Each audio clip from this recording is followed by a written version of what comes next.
Hello dear fans, friends and subscribers. Welcome to this exciting cricket happening show this on a Sunday with your host Ram. And on this cricket happening show, well, I would say England probably would have not expected it. We saw, as I said, definitely Pakistan would be chasing a target. Yes, they chased and they failed as they were all out today to give England a victory by 141 runs in the third test match. Thus, England taking a 2-1 lead in the series. And now we are marching on to the Oval on Thursday where the final test will be played. So Pakistan will have one more stab at that, and that is to level the series. But as I said, England probably would have not expected. It was all due to some very good reverse swing bowling coming from the English bowlers. And in the middle session, when they lost 4 wickets for 1 run after being very well set at lunchtime, it was pretty sad to see that the Pakistanis lost this match.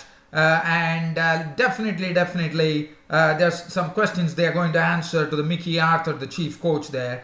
And also, one saw the spinners. Moeen Ali also played a good part as he took the Man of the Match award. So that is something that I'm going to look at. So a surprising victory for England on the final day.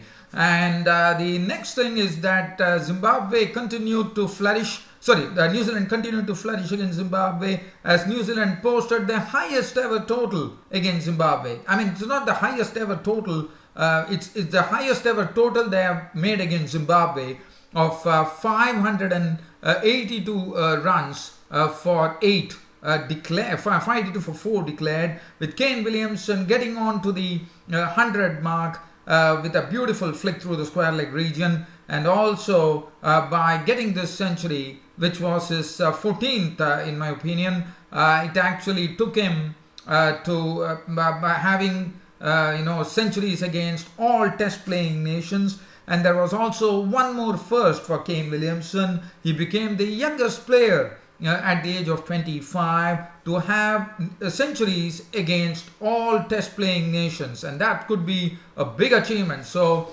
there are 10 or 12 people like the famous names of Steve Waugh, Brian Lara, Sachin Tendulkar probably, and now that pantheon has been joined in by Kane Williamson, but he is the one who would be watched with great interest. We know he's the future player in cricket, in international cricket, and Kane Williamson was the one now who holds the record for the quickest. As far as the youngest player is concerned, having test stunts against all the test playing nations. Well, we'll come back to that later as New Zealand piled on the agony for Zimbabwe. Okay, so let's get on to real business here, and that is, let's look at the England victory. So definitely there's going to be more concentration on the England victory against Pakistan. So let's see what really happened. So first it was the Englishmen who were in the middle with yesterday's overnight pair of Jonathan Bairstow and Moeen Ali, they definitely reeled in pretty good runs, I would say, after starting on the final day. And Jonathan Bairstow's contribution was 83. It was LBW bowled Sohail Khan with 8 boundaries. Moeen Ali went on in a real run-making spree as he finished with an unbeaten 86. He played in absolute one-day mode, and that was precisely needed for England to actually get Pakistan to be given a realistic target, which was 343 runs to win. So Moeen Ali's contribution, unbeaten 86 of 96 deliveries, 10 fours and 2 sixes, and Chris Woakes was not out on 3. 445 for 6 wickets. Alistair Cook, the English captain, calling off his troops back there. They declared it 445 for 6, thus setting Pakistan a 343 runs target. The bowling, Mohammad Amir, Sohail Khan and Yasir Shah sharing the wickets. As far as the Pakistan innings were concerned, Mohammad Hafiz, a big question mark now raised over Mohammad Hafiz. Is he going to be playing the 4th test match? That's everyone's lips. Now Sami Aslam has already replaced Shan Masood. Are we going to have another opener now? I would probably say that they still have to stick to Mohammad Hafiz because of his experience, and Mohammad Hafiz probably getting one last stab in the because he was the one who was the first victim, as Broad actually forced Mohammad Hafiz to nick one to Vokes, and Mohammad Hafiz was gone for 2. So Mohammad Hafiz continuing a very poor run in this Test series against England. But Sami Aslam, and a picture of confidence. I mean, he was just bounding today. I mean, I would say today we saw more strokes from Sami Aslam. He continued his same way of playing, of leaving the balls well outside the off stump, showing good judgment and good perseverance, one could say. And Sami Aslam was also today, because of the earlier knock that he got, he went on to make the second consecutive 50 as he reeled off 70 runs in a very good partnership that happened between Azhar Ali and Sami Aslam. And Azhar Ali also played some very, very good strokes, and Sami Aslam and Azhar Ali were going well, and they were slowly piloting Pakistan, I would say, as the score moved on, as 73 runs were added by this pair of Sami Aslam and Azhar Ali. As this was going on, and things were looking good for them at lunchtime, but after lunch, I have to say, things started happening for England, as Azhar Ali was the first one to be nicked off. And Moeen Ali got a ball which Azhar Ali, the ball was actually spinning away. Azhar Ali was having a stab at it, and in the process he saw that the ball turned past the outside edge of the bat, and it was a nice catch taken by Cook at chest height, and Azhar Ali's innings was brought to an end for 38 with 5 fours. Once Azhar Ali went, that really triggered off 4 wickets going for just 1 run, as the first to go was Yunus Khan. Now James Anderson was into the picture, and James Anderson got the ball to reverse swing, and Yunus Khan played into the hands of Jonathan Barristow behind the stumps. He was gone for 4. After that, Stephen Finn, who had been hunting for a wicket, he has been wicketless, as you know, and he picked up the big wicket of Misbah-ul-Haq, as he got Misbah-ul-Haq to edge one to Barristow behind the stumps for 10. He was gone with 1 boundary, and after that Asad Shafiq collected a king pair, one could say, because he made not in the first innings, and he once again did not trouble the scorers, as Vokes got him LBW for naught, and then Sarfraz Ahmed was sent back to the pavilion by Vokes. I reckon it was in the next over of Chris Vokes, as Sarfraz Ahmed was claimed for naught, and those were big wickets. But Sami Aslam was sticking it along there, and the Pakistan, who were looking good at lunch, trying to chase the start of 343 runs, found themselves in deep trouble as they lost 4 wickets for 1, and some big names were scalped there. And definitely when the score became 125 for 6 with Sami Aslam being joined in by Yasir Shah, one definitely knew that for Pakistan the writing was on the wall as far as their defeat was concerned. And Sami Aslam was there at the crease. He was nudging along as he got the company of tail-enders now, Yasir Shah joining him.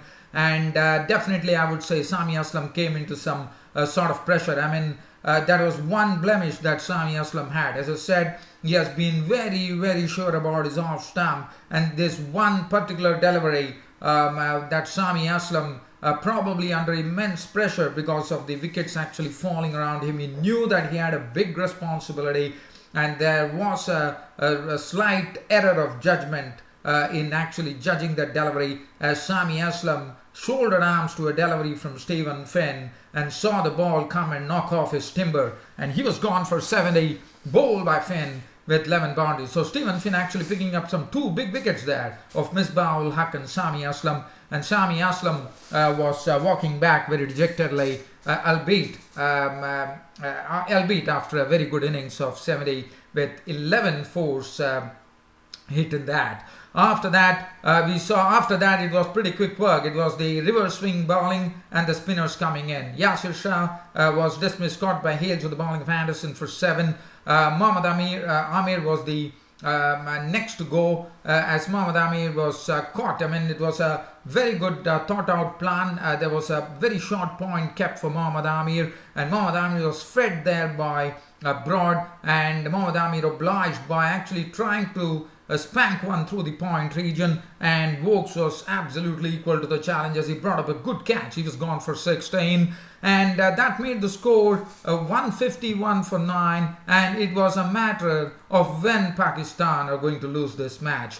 But Sohail Khan and Rahat Ali really frustrated the English bowlers with a 10-wicket partnership which yielded 50 runs, with Sohail Khan dealing some meaty blows with the bat as he contributed 36 of just 37 deliveries with 7 fours, and Rahat Ali was keeping him company. But that was it. Finally, it was all over as Moeen Ali, the man of the match, actually caught and bowled Sohail Khan. Actually, Sohail Khan tried to drill the delivery past Moeen Ali, but Moeen Ali plucked up the catch, and that was it. That was the England joyous there. England had actually won the match by 141 runs. Sohail Khan was claimed cotton ball Ali for 36 with 7 boundaries. Rahat Ali remained not out on 15 with 3 boundaries. 201 all out Pakistan, and that was it. 141 run victory. And look at that bowling. The bowling, I would say each and every bowler, it was the handiwork of all the bowlers, all the 5 bowlers sharing 2 wickets apiece.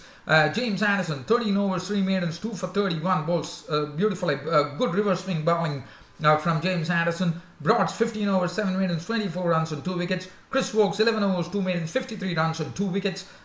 Stephen Finn, definitely coming into his own today, 13 overs, 5 maidens, 38 runs and 2 wickets. Moeen Ali chipping in with 2 wickets for 49 of 17.5 overs with 4 maidens.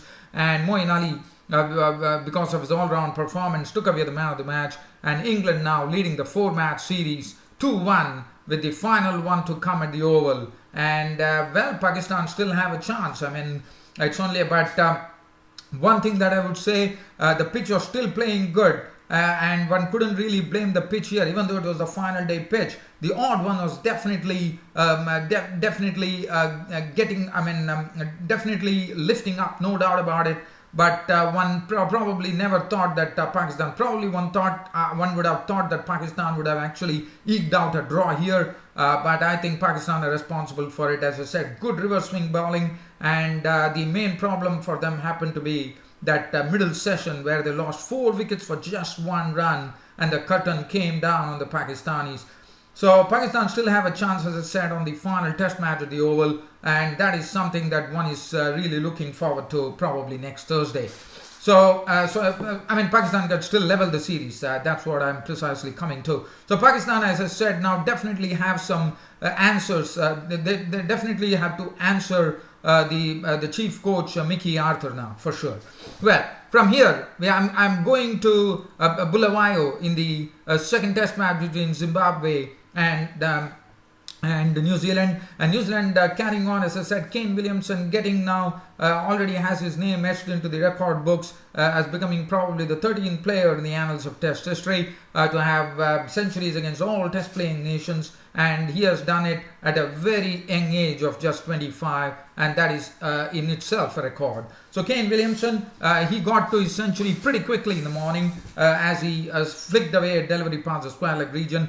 113 was his contribution with 10 boundaries, and then we also saw that today there was a sense of purpose as far as the Zimbabwean bowling was concerned. Tripano and Shinoya actually bowled the right lines, but still it was not so easy. Ross Taylor once again carried on in his merry fashion, went on to his second consecutive test century like what Latham did the other day, and his contribution was an unbeaten 124 with 10 boundaries. The only wicket that Zimbabwe could probably think about is Henry Nichols, who was once again failed in this particular innings, as Graham Creamer, the Zimbabwean captain, wrapped him LBW for 15 with 3 boundaries. But once again, Watling, the same pair which did it for them in the first test match where they amassed a huge total. Similar thing happened. It was BJ Watling at the crease along with Ross Taylor. It was a huge partnership that ensued between them, as the score really, it was just 100 and a 93-run partnership unbroken between Ross Taylor, 124 not out with 10 boundaries, and Watling was not out on 83 with 10 boundaries, as New Zealand applied the declaration at 582 for 4. Bowling I'm not really going to look into. There were 8 bowlers used by Zimbabwe, and really it was pretty tough going for the Zimbabwean bowlers. As far as Zimbabwe were concerned, they had 30 overs to face. I thought one has to credit the Zimbabwean openers for putting up a very good show. At least they didn't lose any wicket. Tino Mawoyo and Chibaba really buckled down to the task. They put their heads down and really started playing well. I mean, New Zealand tried a lot of tricks. They first tried their full-length deliveries. It didn't matter. Then they tried some short deliveries at them. They saw the spinners being put on them. Neil Wagner trying his best, but nothing happened as Zimbabwe closed the day at 55 for no loss. Tino Mawoyo was not out on 20 with 4 boundaries. Chibaba not out on 31, 4 boundaries, and they lived the day, and now they survived the day to actually fight for tomorrow. And one hopes that Zimbabwe keep up the good work that they've been doing tomorrow, if at all they want to really challenge this New Zealand total. Well, dear fans, friends, subscribers, it has always been a pleasure talking to you on this Cricket Happening show as ever, and once more it was a real pleasure. Hope you all enjoyed it. There's more to come tomorrow on my next Cricket Happening show. Till such time I see you, dear blokes, it's goodbye from Host Ram Studios. Thank you.